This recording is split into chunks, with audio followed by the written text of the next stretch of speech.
So welcome everybody to my book launch. My new book called Your Fertile Years was published in April 2021 by Sheldon Press. And first, I would like to thank my agent, Wendy York, who's one of our panelists today. As without Wendy, I really don't think my book would have been published. I'm sure you've heard all the stories of authors who spend lots of years trying to get published. And Wendy was incredibly successful during lockdown to get myself a publisher. And we've been working with Hodder and Sheldon Press, especially Victoria Rodham and Emily Frizella, who have been helping us get the book published. So in the next hour, it will be a pleasure for me to explain why I wrote the book, to do a short reading from the book, and for our wonderful panel to tell us what they wish they had known about their fertility when they were younger. And hopefully we will have time to finish this evening with a short Q&A from the audience. So if you have any questions, please type them in the Q&A box below. It's a huge privilege to have Kate Bryan chair today.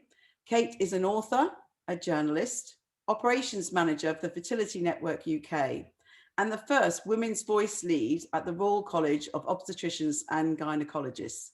Over to you, Kate. Thanks so much, Joyce. I have to say it's an absolute honour to be here and to be part of your book launch. And I'd like to start this evening by introducing Joyce properly and introducing our panel. As I'm sure most of you know, Joyce is Professor of Reproductive Science at University College London. And after finishing her PhD, she started work as a clinical embryologist in 1987. Since then, she's had a very distinguished career in reproductive science field. In 2016, she co-founded the Fertility Education Initiative, and last year she also set up the International Fertility Education Initiative. And at the moment, they're working to evaluate people's attitudes to fertility and improve their knowledge, and they're also developing tools for fertility education. They've created a poster with 9 things you should know if you want to have children. Joyce actually started writing this book in 1987, and so we all have to congratulate her on the really fantastic achievement of finally seeing it published. Well done, Joyce. Joining us on the panel today, we also have Vaughan Jones, who I'm sure needs very little introduction. Hannah's a journalist and a professional moderator. She's anchored international primetime television for CNN and for Sky News. Hannah's now a consultant for a communications advisory company, and she also has her own production company with her husband, who is the BBC News presenter, Vaughan Jones. And Hannah and Lewis welcomed their son, Sonny, in late 2019 following 15 rounds of IVF treatment. We're also joined by Natalie Silverman. Good evening, Natalie. Natalie is the founder of the Fertility Podcast, and she's a co-founder of Fertility Matters at Work. She's also the mother to a child born after ICSI treatment. And finally with us tonight, we also have Seetal Savla. Seetal's a brand copywriter, a freelance writer, and a fertility patient advocate. She and her husband have been trying to conceive for 5 years after a diagnosis of diminished ovarian reserve. They've had 4 unsuccessful IVF cycles and an early miscarriage. They decided to pursue egg donor treatment, which recently resulted in another painful miscarriage. Since Mother's Day 2019, Seetal has been documenting her fertility journey on her blog, which if you want to have a look at it, that's www.savlafair.com, and in the media. She wants to raise awareness of infertility, to destigmatise the subject, particularly among South Asian communities, and to support others who are in a similar situation. We're going to start this evening with Joyce, and Joyce is going to do 2 very short readings from her book. So over to you, Joyce. Thank you very much, Kate. So it's the first time I've read the book out in public, so obviously we've all been locked in, so it's a really great pleasure. And the 2 short readings are from the start of the book. The first one's from the preface, and it's about me. I always wanted to have a family with at least 2 children. And I always knew that female fertility starts to decline in a woman's early 30s. I experienced 7 years of fertility treatment and am incredibly lucky to have 3 IVF children. I want to tell you about my fertility journey so you can understand why I wanted to write this book. I was in a long-term relationship in my 20s, and as I approached 30, my partner and I started to talk about having children, but he was not ready. This is a difficult position and one that many women find themselves in. What do you do? I started to tell people that I did not want children. I almost convinced myself. But deep down, I knew this was not true. And subconsciously, I started to destroy the relationship. And we split when I was 32. As I will explain in this book, age 32 is a critical age for women who are trying to have a child.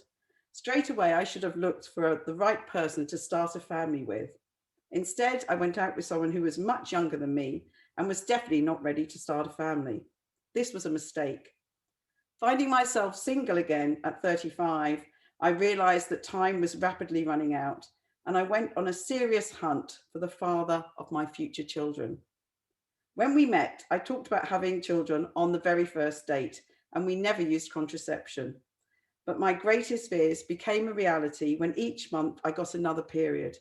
It was so stressful as each month we were unsuccessful. The fertility test started. Cycles of timed intercourse started. Fertility drugs started, and fertility treatment started. I have lost count of how much treatment I had and how much money it cost. But I was incredibly lucky to get all of my treatment free, a perk of the job. But I estimate my bill would have been between 30,000 and 40,000, something I could not have afforded on an academic's wage. But can I just say that this was 20 years ago, and that bill now would probably be at least double that. I strongly believe that IVF should be funded by the health service for at least 3 cycles to give everyone the chance of having a family. Experiencing infertility is one of the most painful things anyone can go through. I felt my body had failed me. I had no idea if I would ever have children. For 7 years of my life, I went through almost daily pain and anguish. After one failed cycle, I started crying and ran out of the fertility clinic. The embryologist, who was one of my friends, ran after me and said, "Why are you crying? You are such a strong woman." And I replied, "But I am also human. Going through fertility treatment is brutal, emotionally and physically." I was incredibly lucky to finally deliver my first son just before my 40th birthday. He is my miracle. And after 2 years of treatment, I finally delivered twin boys at age 42 from frozen embryos. But those years of infertility have left their mark on me. You might call it trauma. Even though I was lucky enough to have children, the pain of my infertile years will never go away. It still makes me cry. So the preface carries on and talks a little bit about science, but I just wanted to now also read the first page of chapter 1. And this book isn't just about trying to get pregnant, it's giving women the information they need to understand their bodies. We're not taught about this at school. We're not taught how our reproductive system works.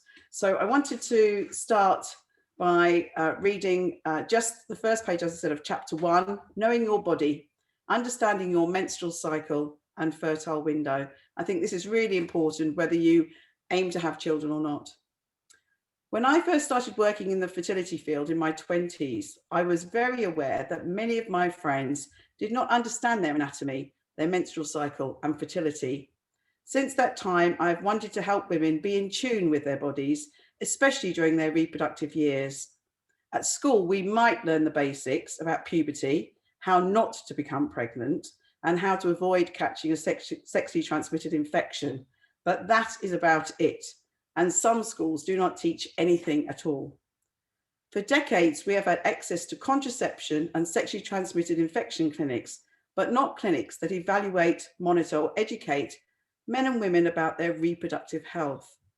Women might discuss these topics with their friends, but talking about women's issues is still taboo. Chances are women are going to search online for any questions they have, or they might read about the topic in magazines and on websites. But is this information really reliable? I am on a mission to help women understand their bodies, especially during their reproductive years, from the menstrual cycle to the menopause. I want to help you understand your body, your fertility, and the scientific evidence behind your menstrual cycle. Thank you, Kate. Thanks so much, Joyce. That was absolutely brilliant. And I'm sure that would have just resonated with so much of it, with so many people listening to you this evening. I know that you're also actually doing some important research in this area at the moment. And I wondered if you could tell us a bit about that. Yes, thank you. So I was a lab scientist for 25 years, but in the last 7-8 years, I've always been very passionate about education. And as you said, I started writing the book in 1987. So what I'm researching on now is fertility education, but how we should deliver that. So we're doing work with teenagers. We have a survey in UK schools asking teenagers, especially 16 to 18-year-olds, what they're learning in school, what they're taking in, what they're learning outside school, their attitudes to having children. Do they want children? How many children? And how they want to learn about it. We've done a little pilot project of that, but if anyone has any schools that they want to bring on board, then please get in contact. We're going to roll this out more in September. Then the next research has been asking men and women their attitudes to having children. So we've finished the women's survey, and we're writing this up for publication now. And very interestingly, the ideal age that women are telling me they want children is actually age 30. Which was the age I wanted children. And I thought it would have been pushed on, but I think there are many reasons why we're still looking at age 30. And we have the men's survey live now, and we'd really love more men on board. We're finding it hard to get men to engage with the survey, but if you know any way that we can promote that, then we're doing that. We've also done some study on childlessness, so people that wanted children but didn't have any. So these are people that are older, past their reproductive years. And I work with some amazing people who haven't had children, but had tried for many years. And they seem to lead such full lives. But the pain, we found that the pain there was something that never went away. And the comments that a lot of the people left in the survey were really heart-wrenching. And then finally, we've just closed a survey on the menopause to ask women how they're learning about the menopause. We had over 3,000 women in a few days, literally in 6 days. Women are very keen to talk about the menopause. But we want to see what they know, their attitudes, and how they want us to help educate them. So we've got some really useful information, huge amount of information to look at there. And our survey we're launching in a few weeks is asking women who use a period tracker, again, their attitudes and experience of using those. So we can find out what sort of information they're interested in around their menstrual cycle. So that's everything that's happening at the moment. It's very, very exciting. And I'm really looking forward to analysing all this data and trying to really help develop education. And as you said, I'm doing this globally in the International Fertility Education Initiative. We're going to learn a lot from what other countries are doing. Thank you. That all sounds absolutely amazing, I have to say, and such a wide range of research on so many different topics and so many different parts of women's reproductive lives. That's absolutely brilliant. Thank you, Joyce. I'd like to move on to the panel now and ask them to tell us about their fertility journeys, but also to ask them the question, which I think Joyce has identified as being absolutely vital, what they wish they'd known about their fertility when they were younger. Hannah, are you okay to go first? Yes, let me just check I'm unmuted. Thank you. Thanks very much, Kate. And thank you to Joyce, I should say, to start off with, for inviting me to be on this panel. I've been a huge admirer of your candor, your experience and your expertise for a very long time. And I should let everyone watching know as well that other than my husband, Joyce was the first person I told that I was pregnant finally with my little boy. So I think that's a good sign of the high esteem in which I hold her. I should also say as well, Seetal, I'm sending so much love and positivity to you. And thank you so much for sharing your story and your journey and for continuing to share through what is obviously a very painful experience. So I wish you a lot of joy in the future. As for my journey, 15 rounds of treatment, which was mentioned at the beginning, which is a lot. That was either full stimulation rounds and or frozen transfers. Over the course of 6 or 7 years, multiple private clinics, only 1 round on the NHS, which I agree with Joyce is not enough. And I was diagnosed with unexplained infertility, which I still find unfathomable, but seems to be the diagnosis for a lot of people. And in the end, my husband and I decided that we would document our story rather than be ashamed and quiet about it. So we ended up doing a YouTube diary, documenting a round of treatment and various press articles as well. And in the end, last roll of the dice, having decided that we would probably go for donor conception, but with our own genetic makeup still, we tried our one last remaining embryo, and he is now 18 months old. So what do I wish I'd known about fertility when I was younger? Well, goodness me, that being fertile is not a guarantee. And crucially, that it's not your fault if you find that you are infertile in some form. But also being aware of your fertility. I wish I'd known more about it, and then I could have perhaps made certain life choices or lifestyle choices that maybe would have helped me further down the line.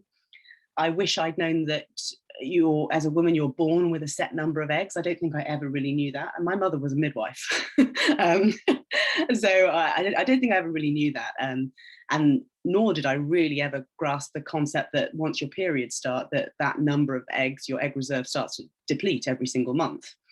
I wish I'd known that you're only fertile maybe 6 days in any given month. I think Catholic schools may be to blame for part of that education. Essentially, I was given sex education, and not good sex, by the way. It was just perfunctory sex education. But I was never given any kind of fertile education. I would say that I was taught the basics, maybe. I learned a lot from Greece too. There's a song there called Reproduction. I learned a lot from that. But I learned the basics of sperm meets egg, but I had absolutely zero idea that, when sperm and egg became, were in the same vicinity. I just assumed that was a pregnancy. That was the way I was taught. I also would like to say that I vividly remember my mum going through menopause. I remember the hot sweats, and it was just put down to that. It was like, oh, she's having a bit of a turn. And I wish at the time when I was going through puberty and experiencing periods, I wish that I had known that there was a link between menopause and what I was going through with puberty, because that could have been something that we as mother and daughter could have shared. And it was just a taboo subject overall. And I didn't realise that there was a fertile life link between what I was experiencing and what my mum was going through. So those would be the main things that I would say that I wish that I had known 30 years ago. Joyce, would you like to reply to some of those? I would. Hannah, thank you so much. That's unfortunately, I think many people are going to be nodding with agreement at what you said. And even people who are at school now, we're seeing very similar things in the school survey. If you think about it, at school, you're taught that you can get pregnant at any time of the cycle. And that's a question we're asking teenagers. When is a woman most fertile? Through a whole cycle, when she's having her period, in the middle of the cycle. And there are quite a number, because that's what they tell you. They don't want you to risk thinking about this fertile window. So if you're told that at school, when you're trying to get pregnant, how are you going to unpick that? So I think that's a really difficult situation. And the puberty and the menopause is something I mentioned in the book. There's many families where the mother's going through the menopause and the teenagers are going through puberty. And I always say they're the opposite spiral, but they're very similar. And I've got my 3 teenage boys are all in various stages of puberty. And, all those things I think about when I look at them and how they act some days, it's how menopausal women could act some days, being unreasonable and angry for no reason, and, just a different person, be a different person. So I think that analogy between puberty and menopause is really important for people to think about. And I always say that the whole family need to think about both the children at puberty and the mother at menopause. And especially if there's a male husband or partner in the middle of this, they have to learn a lot of tolerance. But I think it's really important, because I think some people do drastic things. They get divorced, they fall out, they get in a very dark place because they don't realize that it's actually a biological issue, and it's not just that they're fed up with everything and it's a mental health issue. It's much more complicated than that. So I think I have the view that if you understand it, hopefully you won't be so scared of it. And that's one thing I want to come out of my work, that there are lots of, if lots of the women in the menopause survey have said that they only started Googling and looking for information when they had symptoms, when symptoms started. That was the biggest answer to the question, when did you look for information? We've got to change that, and they've got to know all this before anything happens, because that's totally wrong. So let me just bring up your point about the eggs. So many women don't realize we're born with about 2 million eggs, but unfortunately we don't make any more. And by the time we get to puberty, most of those have actually already died. And we only have about 300 to 400,000 at puberty. And then but that sounds like a lot, but it's not. A woman in her life will only ovulate about 500 eggs. And some of those, the quality of those would not be good enough to make a baby. I won't go into the ins and outs, that's all in the book. But that's really important to understand. A guy has millions, 50, 60, 70 million sperm, at least in a normal ejaculate. And we have 1 egg a month, 500 in our life. But what some women don't understand is what's happened to all those others that we had at puberty is that every month we ovulate 1, but about 700 to 1,000 just die. They just get reabsorbed. So they're not eggs that we can sort of put on hold. If we take the pill or a hormonal contraception for 10 years, we won't go through the menopause 10 years later. Those eggs will still die. We won't ovulate, but that's only 1 egg. The other eggs still die. So it's really determined mainly by our genetics. And so these are important things to know about our fertility. We're not, going to be able to push these things back. I always say evolution hasn't quite kept up with feminism. So it's really important for women to know that. But I think whether they want children or not, just understanding how that works is really, really important. So Hannah, did you want to say any last little bit before we hand over to Natalie? No, I mean, again, that's just really fascinating to me, because I didn't know in terms of the numbers of eggs involved. I had polycystic ovaries without the syndrome, so I was fortunate in that I didn't get a hairy back or whatever. But it was just, that's really fascinating to me, because I used to, when I was having a stimulation round of treatment, I would produce quite a lot of eggs, especially in the earlier rounds. As I got older, not so many, funnily enough. But I wonder whether for an IVF patient who's gone through multiple rounds of treatment, how many overall eggs you would sort of like produce. If it's 500 for a normal and average woman, I suppose I'm probably at 1,000 already, just in terms of the number of rounds I've gone through and the number of follicles that were stimulated. Yeah. With IVF, we are rescuing those ones that would normally die each month. So we with IVF, we are going to produce more than the 500. But that's something really important that you've just said. So polycystic ovaries and things like endometriosis, I really think we need to discuss at school. It affects a large number of women. Both of those disorders affect a large number. And if you don't know, there's a lot around the menstrual cycle. Women, as I said, I spent chapter 1 explaining the menstrual cycle. I think it's so important to understand what's normal, what's a little bit different, what's okay, but what might give an indication that there's something wrong, and that you might, again, even if you're not trying to get pregnant, things like polycystic ovaries, etc. But knowledge is power, isn't it? And so if you know from the age of 14 that your periods are cripplingly painful and that is not necessarily normal, and you can get that checked out, and you find out that you have a problem, how empowering would that be come the age of 20, 25, 30, or whenever it is, when you decide you might be ready to try and have children, if you want to have children, and knowing that there are various potential obstacles in the way already. I think that would be hugely empowering. It's just, everything comes down to education, which is why I think what you're doing is brilliant. Yes, that's absolutely correct. Thank you so much, Hannah. I'll pan back over to Kate. Thanks, Joyce. Thanks, both of you. I think listening to you talking, it just makes me realise how much women have grown up not knowing about their own bodies. It's actually really quite shocking, isn't it, when you put it all together like that throughout all the different ages. Natalie, we're going to hand over to you next, if that's okay. Hi, thank you, Kate. And first of all, Joyce, thank you for inviting me to join your panel. everyone listening knows that just a conversation with Joyce, you can tell it's a fertility lesson. And every encounter I've had with Joyce, you're kind of passionate about this. It's so contagious. And I've got memories of being on a tube with you, and we were chatting away and nearly missed our stops. But it's a real privilege to be here, and congrats on the book. Hannah, congrats to you. To say it in person, I know we've kind of exchanged online. And Seetal, just echoing what Hannah said, sending you lots of love and thanking you for just being so open with what you're sharing.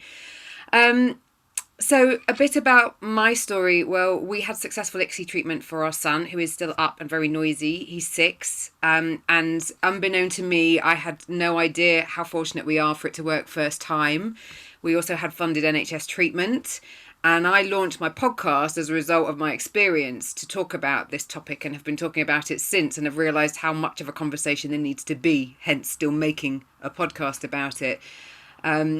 My experience personally was, I think, very impacted by the fact it was male factor in terms of how that affected my husband and I, in terms of the support we had, the understanding we had of what that meant. He was a very fit, healthy man at the peak of his fitness, and understanding why this wasn't something that he could do naturally was something we had to overcome. And I think for a woman going through that alongside your partner, that loss as well, that you have to kind of navigate through, is something that we had no idea how to do. We didn't ask for any support. So that impact on both of our mental health is something that has been very significant to me in the work I've done with the podcast in talking about the male side. I had absolutely no understanding of my own fertility. Like Hannah, my school kind of education was about how not to get pregnant. I thought, I could get pregnant at any time in my cycle. I'll talk about that in a sec, because one of the other things that we personally had to overcome was secondary infertility, and ultimately made the decision that we weren't going to have further treatments, having had what felt like such a kind of easy time through it first time round, and then knowing all that we know now about other people's experiences.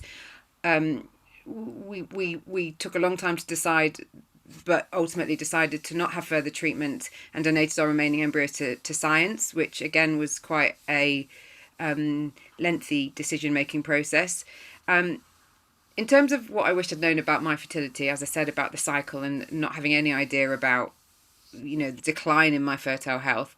But I think the mental health implications of it all has been something that I know is part of the conversation that Joyce encourages, and knowing that when you first start trying and then this becomes a struggle, that there is support to talk about it earlier rather than when it gets too hard to cope, is something that I wish I'd known earlier. I closed down and retreated from people and have continued to at various stages. And I think that knowing as well that our lifestyle might not have been the best it could have been in terms of the fun we were having when we were younger, some of the choices that we made, that party lifestyle might not have helped, that thinking that, I had 30 in my head as an age to have a family, but at 35, okay, I hadn't met the right person at that time, but at 35, just assuming it would be okay. So I think understanding more about it, knowing that there's the support for the mental health side, and seeking that support early, not being afraid and not being embarrassed and not being ashamed to ask for help, is something that I wish I'd known, and had encouraged that to be a kind of a strong factor in when you're kind of thinking about it. Over to you, Joyce. I'm sure there's lots you'd like to say about all of that. Yes, I've been writing lots of notes. Where shall I start? Thank you so much, Natalie. One important thing you brought up is male infertility, and male factor is key. It does take 2 to make a baby, and we do unfortunately put the pressure on women. Women are the ones that are prodded and poked, and we carry the baby, which is can be a wonderful thing, but it can be that there have been a number of people that have told me that when they're sitting in the fertility consultations, the men are almost ignored, and everything's aimed at the woman. But that has 2 problems. One, men shouldn't be ignored. It's their journey as well. But also it does put all the pressure on the woman, that when it goes wrong, or it's their fault, and it's really not. And it's really great that we've got a number of men now really putting forward their voices about their needs around their fertility issues and their journey. So I also, someone in the chat has written about our men's survey. I will put the link in the chat, but I think if I answer, the questions disappear. But I also, if you go to my website, joyceharper.com, there's a link on the main page called Fertility Education, and under there is the link to the male survey. So you'll find it there. But also, Natalie, lots of things you brought up, how to speak to people. I was open with friends. I told everyone that I was going through this treatment. If we had social media at the time, I definitely would have done it as well. And I hats off to all those people that have done this. But so many people, they meet you. Oh, are you pregnant yet? No, it's just like another stab. No, I'm not pregnant yet. So there has been some great people who have done some work around what you should and shouldn't say. I must say we're all individual. But yes, it's very hard when you're open. I'm sure Seetal will follow this up. But when you are open about this, then also you have to bear the consequences when things go up and down. You then have to deal with that and with the aftermath and people's comments. So I'm looking forward to speaking to Seetal more about that in a moment. But let me pick up, Natalie, about the age 30. The reason why I think now I've seen the data come in about people still choosing age 30. I think that if you're a career person, man or woman, I think, you may have gone to university or not, but you're getting on your career ladder. And I think that sort of after leaving school at 18, give yourself 10 years or so, hopefully your career is a little bit established. Hopefully you've found the money to buy a house, maybe not nowadays. And in all of our work, the word stability has come up a lot. They want to be financially, career stability, but also emotionally stability and with their partner. So this word stability has come up a lot. So I think that's why we're still at the age 30, because of the education system and the career system and financial system haven't really changed in the last 20, 30 years. So I think that's the sort of next progress in people's lives to start a family. And yeah, just going back to well-being. So I wrote originally a very, very long chapter on well-being, and it's chapter 3 of the book, which has been cut down greatly.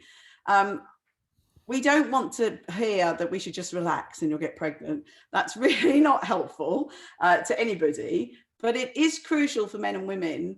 I think at any stage of their life, not just when they're trying to get pregnant, but at any stage in their life, I'm a real advocate of balancing our 4 pillars of well-being. And I talk about our nutrition, which includes alcohol, which I won't go into in detail, but I've written a lot about this in the book.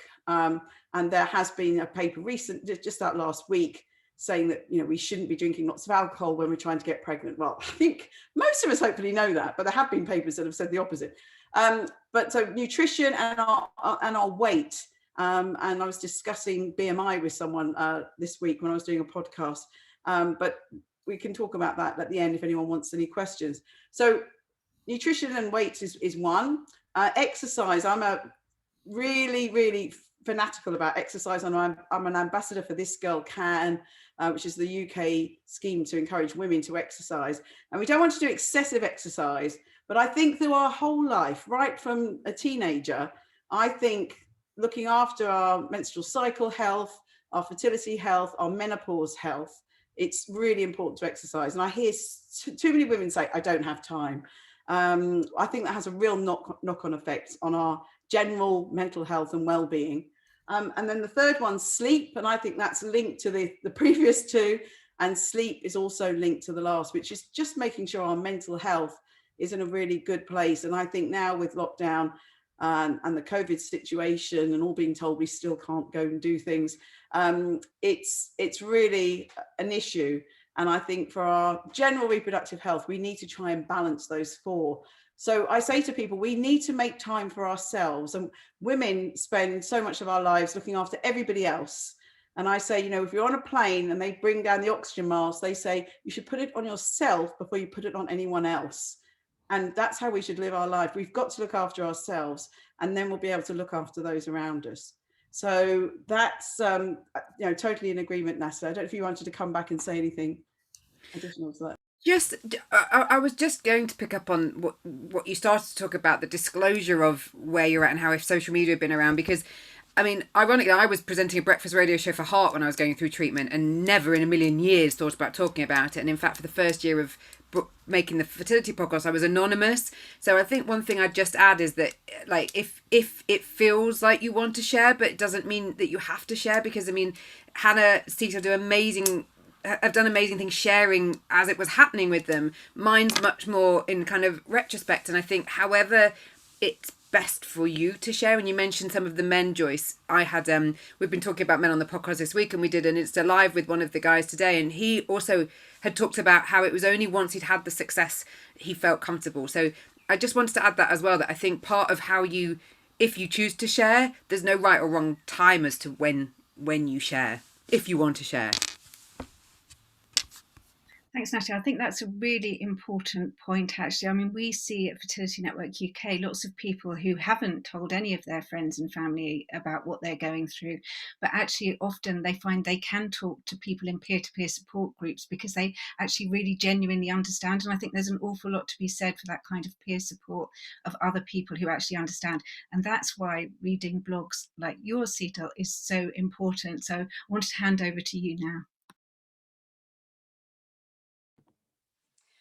Thank you very much, Kate, and thank you to Joyce as well for inviting me to be part of this incredible panel, and to Hannah and Natalie for your kind words. It has been a difficult fortnight and it's still ongoing, but I've had so much support, and I'm happy to talk about that as well, sharing everything as it happens later on with you, Joyce. So to recap my journey, I'm Seetal, and my husband Neil and I have been trying to conceive now for almost 5 years. Our fertility journey started on Christmas Day 2015 when I found out that I'd fallen pregnant naturally, but sadly we miscarried a few weeks later. Since then, we've suffered 4 failed IVF cycles across 3 different clinics in London, the last one being affected when clinics closed during lockdown in March 2020. So after the 4th unsuccessful cycle, we decided to pursue donor conception because our struggle to conceive is due to my low ovarian reserve. While Neil and I are both of Indian heritage, we actually preferred to move forward with either Portuguese or Spanish eggs. But that route hasn't been smooth sailing either. Our first cycle in January resulted in 15 unviable eggs, which was a crushing blow. And then our second cycle in April led to a pregnancy, but unfortunately, we had to hear the words that no one wants to hear when we went for our 9-week scan, which was, "I'm sorry, there's no heartbeat." So I had a medically induced miscarriage last week, and it's still ongoing due to remaining tissue, unfortunately. But despite my personal situation, I wanted to join the panel this evening to talk about the things that I wish I'd known about my fertility when I was younger. There are so many reasons why I wish Joyce's book had been available when I was a teenager. The main one being that I wouldn't have taken my fertility for granted, arrogantly assuming that I could have a baby on my terms as and when. I remember being taught about how my body and reproductive system work at school, but I have no memories of being educated about the potential issues, both for men and women, and how to spot the signs. The emphasis was always on how babies are made and avoiding unwanted pregnancies, which is something I spent pretty much all of my 20s being afraid of. That was my biggest fear. And what do you do when you're trying and failing to have a baby? Who do you turn to for help at that point? I ended up paying the price for that youthful arrogance. I wish I'd known that I didn't have an infinite supply of good quality eggs, which older family members kept trying to tell me in their well-meaning yet insensitive and offensive ways. Instead of listening to them and trying to conceive sooner, I resented their interference, ignored their advice, and just buried my head in the sand for years. I actually convinced myself that I didn't want to have a baby, which I realized wasn't true when I fell pregnant naturally and miscarried shortly afterwards. As painful as that experience was, I was finally face to face with the stark reality of our situation. We had only had 1 pregnancy in 8 years of marriage, so that's 8 years of unprotected sex. There was clearly a major problem that we needed to investigate urgently. At this point, I was in my mid-30s, which isn't too late, but it's not exactly the best time to start fertility treatment either. I wish I'd known that IVF isn't a miracle cure. It's merely the chance to have a baby. Some people will get lucky, like one of my friends who got pregnant on her first round and had a healthy son despite issues on both sides. But most try and fail repeatedly. My biggest regret is that I let my stubbornness blind me. Maybe my eggs have always been of poor quality, but if I tried to conceive sooner, we could have started our fertility journey much earlier, and we may have even succeeded by now. Unfortunately, we can't go back in time and make different decisions. So given that our last failed attempt to become parents, my husband and I may have to consider and somehow accept a future without children. I wish that your fertile years could end up in the hands of every teenage girl around the world so that we could learn more about our fertility as early as possible, be more aware of the potential issues we could face, and know what to do if any of them rear their ugly heads. If I could talk to my younger self, I'd definitely give her a copy, which would hopefully sway future decisions and steer me away from the path of being a rebel without a cause. Oh my goodness, Seetal, thank you so much. And I know that every single person listening to this, heart is really going out to you at this moment in time. You're incredibly brave to be here. So thank you so much. I feel quite emotional myself listening. I'm trying to hold it back. Joyce, would you like to answer some of the points that Seetal's raised there? Yes, thank you so much. I'm really, really trying not to cry because I am welling up, Seetal, and you know, I've been a big fan of everything you've done, and I do agree. I think a few people have said not everyone has to share, but those people that do share, it's really, really valued. And talking about people who don't share, I think the celebrities are creating a difficult, tricky situation for us.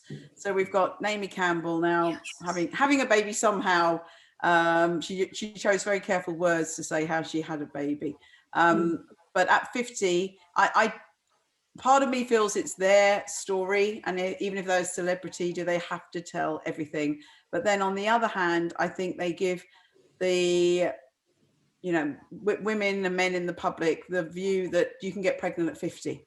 And this issue about starting sooner, I totally feel the same. I feel if I'd have started having children at 28 when I first started speaking to my partner, I think I would have got pregnant naturally. But I knew my family history about quite early menopause, and I knew I was going to have a problem. So it wasn't a surprise to me when I did get to 35 and had problems. So I don't want women to say, but nobody told me this. Why didn't I know this? So and what you said about educating the right ways and not offending people, we have we're talking about fertility education and doing it in a tailored way. So the advice we get, how we frame it and the words we use to an 18-year-old boy and a 40-year-old woman who hasn't had any children but wants to have children are going to be very, very different. We have to tailor our fertility education, not to offend, to be supportive. But I think that's very tricky. I think it's very tricky when there's information that people should have known and they didn't know. And now they feel they're in a really difficult situation with their fertility.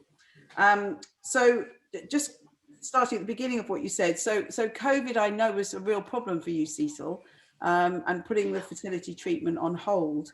And we have done a number of surveys, and we've asked this in all of our surveys about how COVID affected people. My colleague Zenab Girton led a study with our colleagues from University College Hospital, asking those that were having fertility treatment how they felt about it. And obviously that's such a difficult situation.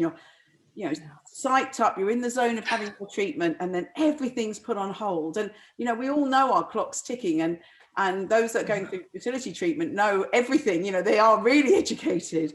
And then you mentioned about taking our fertility for granted. I think again, with celebrities and the way we live our life, we all say 50 is the new 40 and 40 is the new 30, and we're all healthier and feeling great. I mean, I still feel like I'm 18, but we're not, and we're not. Our fertility I said earlier, you know, feminism hasn't kept up. Our fertility hasn't kept up with feminism. Our ovaries are doing what they've done for the last 1,000 years. And you're totally right. IVF is no miracle. And the HFEA, the Human Fertilization and Embryology Authority, who govern fertility treatment in the UK, have just released their latest figures for the success rate. So you can go to their website and see their graphs, and you can look at by age about the success of fertility treatment. So they've always grouped the women under 35 together, because if you're 28 or 32 or 34, your chances are very, very similar.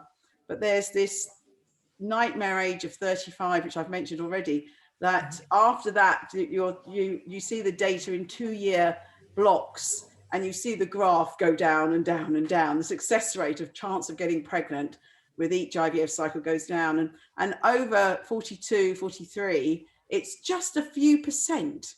And so we have to realize that if that's the data, it's the data every year, it's the same.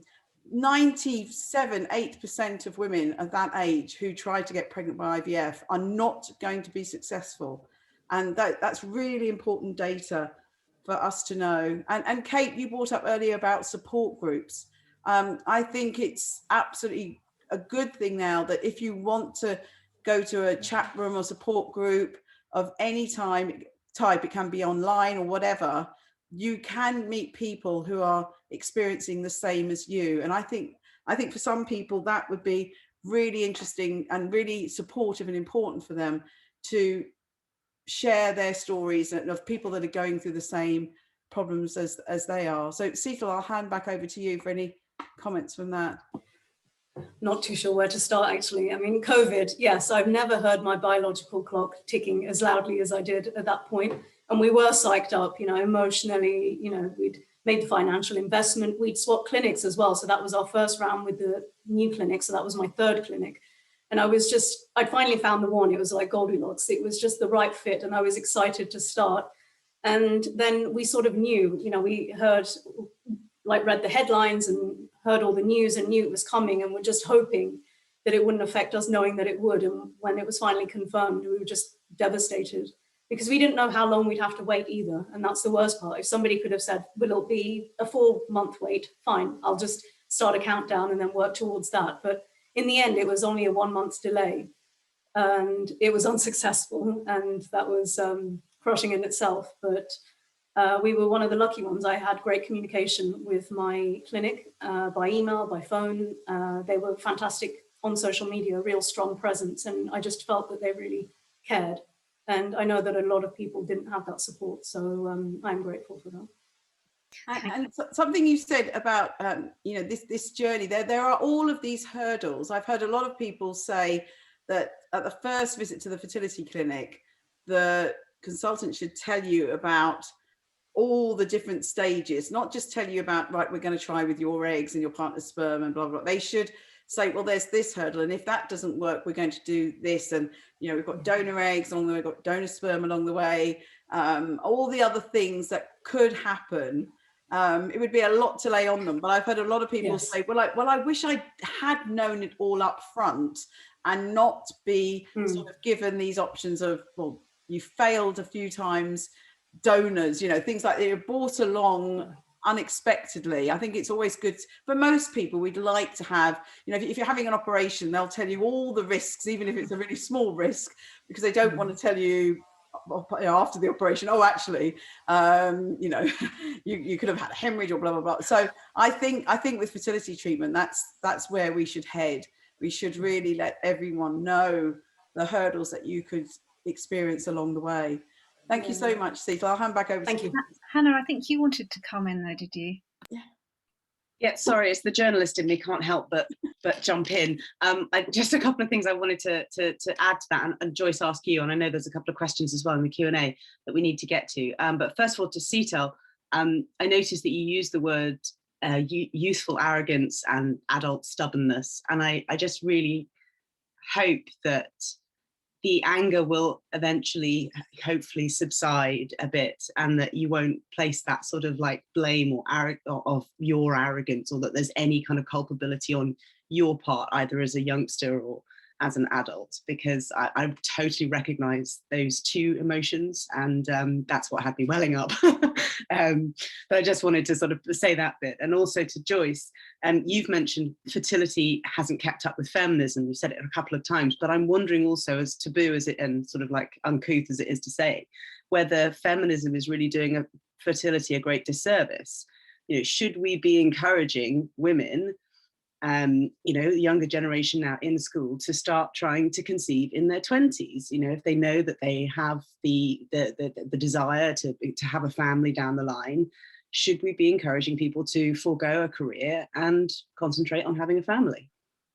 Joyce, would you like to come in with that one? Yeah, that's a hot one, Hannah, and I have talked about this a lot. So there are a group of people who believe that us reproductive scientists and other professionals in our field are being anti-women, and we're saying, right, you can't have your career, you've got to all go and have a baby in your 20s. And I do mention it in my book quite a lot in chapter 2. I go through this, where there's some very outspoken people saying that a person that trolled me a few weeks ago after I did I can't remember who was I with. I can't remember who I was with. I was with somebody. We were talking about fertility. I've done so many podcasts and things recently, and they said I was lying and it wasn't true. And there's one US professor who's not fertility expert, but who says that your chance of getting pregnant in your late 30s is exactly the same as your chance of getting pregnant in your late 20s, and that is just not true. There's a paper that's recently come out that said 37 is the new 35, and it's not fertility decline at 35 anymore, it's 37. But I've looked at the data. So if you tell women you can get pregnant at 40, don't worry. Yes, some people can, but then there are going to be a lot of women who can't. And I think we just need to try and give them the information. So in the book, I've tried to talk about the science, and that's not easy to sort of make it really accessible. But I think we've got to let them know the information and the facts that we have at the moment. And we don't have all the facts. We don't have all the information, unfortunately. And then they can make their informed decision about what they want to do. So if they want to wait, it's fine. I would never tell anyone you should go and get pregnant when you're 28. I would never tell anyone you've got to do this and that by this age or that age. And I've had journalists say to me, what do you think they should do at this age? And I've said, no. I just want them to have the information, and they need to make up their own mind. We're all individual. Yeah. And we all have individual things. But it's true. Yeah, it's true that our fertility declines with age, for sure. And it's the education it comes to as well, doesn't it? So I think through the 90s and noughties, it's all been about, women can have it all. And from my personal experience, I would say, yes, we can have it all, but we can't necessarily have it all at the same time. That's another thing that I wish I told myself when I was 16. That's my phrase, exact the same words as well. We can have it all, but we do have to juggle it a bit to have it all. And we have to make some decisions. So I wouldn't discourage any woman from having a career, for sure. I've certainly done that. And Natalie mentioned about partying. I'm back partying now. Thank goodness, just about. But I love a party. So we've got to live our lives. But there are people who feel that our message is disempowering women and is forcing women to have a pregnancy earlier than they should. And I really hope that message doesn't come across. I really don't want to do that. I would never tell any woman what they should do at a certain time. I just want to give them the facts and let them make up their own mind of what's right for them. But it's a very fine line, absolutely, without causing offence. And I would never want to cause offence. Thanks, Joyce. You actually answered the question, which is here: what advice would you give someone in their 20s who had thought about having children somewhere down the line but didn't want them right now? So you've just answered that. But Natalie, did you want to come in now?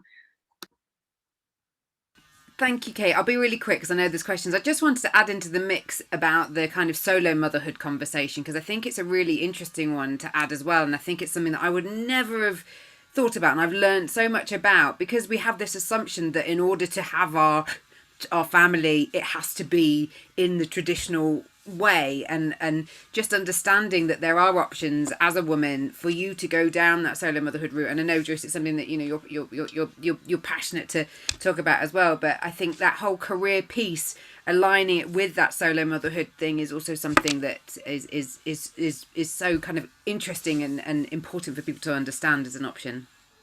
Thanks, Natalie. We do actually have a question about that for the panel.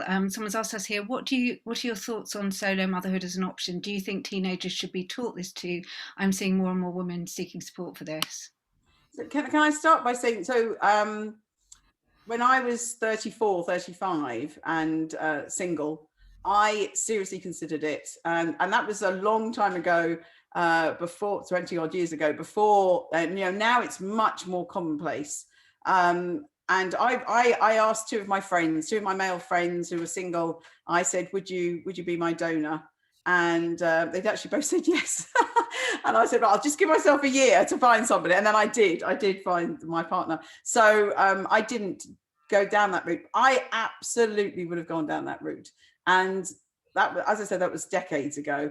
So I think it's really great that is on the table. I know many women who have done it. They're wonderful parents. They've had, got wonderful families. I don't know anyone that's regretted it. And there's some excellent research being done on that. And we're starting some research on that as well at UCL. And I think it's really great that that's an option now on the table. And even some single men are going through that. They're a bit more complicated. They need a surrogate as well. So it's very expensive. But yeah, I don't know if anyone else wants to say anything about solo motherhood. I just add, just from the conversations I've had with Mel Johnson, who's got her Stalk and I community, and she coaches women who are looking to make this decision. She talks a lot about just thinking it through in terms of from a financial point of view and also from a work point of view, because we've been having interesting conversations about fertility in the workplace, and she talks a lot about how the fear about disclosure because of the assumption that once you become a mother, you can't have a career as well. And as a solo mother, you're the main and only breadwinner. So there are these kind of things to navigate your way around, but there is amazing support, as you've said, Joyce, and as someone like Mel has created, to make sure that you know all these things and the ways in which you can have or not have these conversations, for example, in the workplace, if you don't feel that you want to. Thanks. And I've been separated from my partner now for 8 years, so I'm very aware of what it's like to bring up 3 kids and have a career at the same time. Not from the beginning, but when they're smaller, but from now. So I've done a podcast with Mel and always really supportive of any women that want to do that route. Thanks, Joyce. I think there's probably just time for our last question here, which someone has asked: can fibroids affect your chances of getting pregnant, Joyce? So this is a really great question, and so I'm not a medic. I'm a scientist, but I know from my medical friends who deal with fibroids that for a lot of the time it's really unsure whether a fibroid's really causing the problem or not, and whether or not they operate sometimes can be a complicated decision of whether they remove them or not. But it's a really individual case. So the answer, can they affect your chances? I would say yes. And they can cause miscarriages, they can stop implantation, but it really depends on the individual circumstance. So they need to make sure they've got a great gynecologist who will give them advice. But there's always the option, should you operate, should you not operate? It's not a simple answer to that. So I don't know if any of the panel have had any experience with fibroids. They cause a lot of problem for people around the menopause. Yeah, I haven't personally had experience of fibroids, but a good friend of mine has, and she ended up having to have IVF treatment in order to conceive, and did successfully conceive. But I don't know if there was a link between the two, but she opted to have the fibroid, which was very, very large, and she opted to have it removed surgically, just as a precursor to going through any kind of trying for a baby in any way. So I think, it's one of those things you do, isn't it? Once you know you're trying to have a baby, you check whether you have a hostile environment or not in any way, shape or form. And if there is anything hostile in there, then I would have thought the natural kind of view would be to try and remove it and make it get up your chances as much as you possibly can. It's so hard because sometimes, as I said, we're so individual, and when we go through fertility treatment, every woman is different how they respond to fertility drugs. So, you know, the clinicians will see 2 fibroids in 2 different women. They look pretty similar. And then one of the women gets pregnant and carries it and is fine, and the other one has problems. So is it the fibroid? It's always difficult.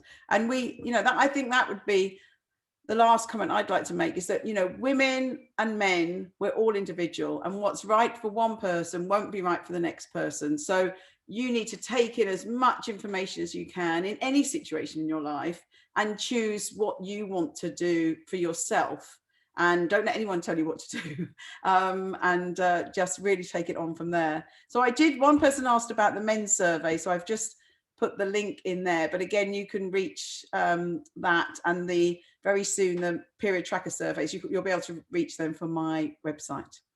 So there's a last comment here that I'd really like to read. Actually, it's not a question, it's a comment, but I'd like to read it because I think everyone should see it in the recording as well as the people live, which is, "You are a superstar, Joyce. Such important work and a must-read book for everyone, both women and men. Just finished reading the book. Many congratulations for this huge achievement." And I think, Joyce, that is something that all of us on the panel would echo. And I wanted to say thank you to Wendy, thank you to Natalie, thank you to Hannah, thank you to Seetal particularly. And I really want to echo what Hannah said to you about blame, because I think that's really, really, really important, not to blame yourself. And most of all, thank you so much to Joyce. Thank you for writing a brilliant book. Thank you for having a brilliant book launch. And thank you for inviting us all to share it with you. Well, thank you all very much. I'm giving everyone a virtual hug. I can't wait to do more. I've done a few hugs recently, but not very many. Thank you all for listening. And I will put this link up on YouTube this evening. And you know, please share it with other people. And I'm really happy, once we're allowed to, well, now we're allowed to travel a bit more, to meet with groups of men, women, small groups, large groups, and have similar conversations as this. I'd love to do book clubs. I really am a people person, and I just want to get out there and get this conversation. It's already started, and it's been started by many others. I'm just a small part in this puzzle, but I really just want to get out there in the next few years and just talk about this more and empower men and women about their fertile years. So thank you all, and thanks, Kate, for brilliantly chairing the session. And we're only a few minutes over, so I'm just going to stop the recording. Thank you all very much.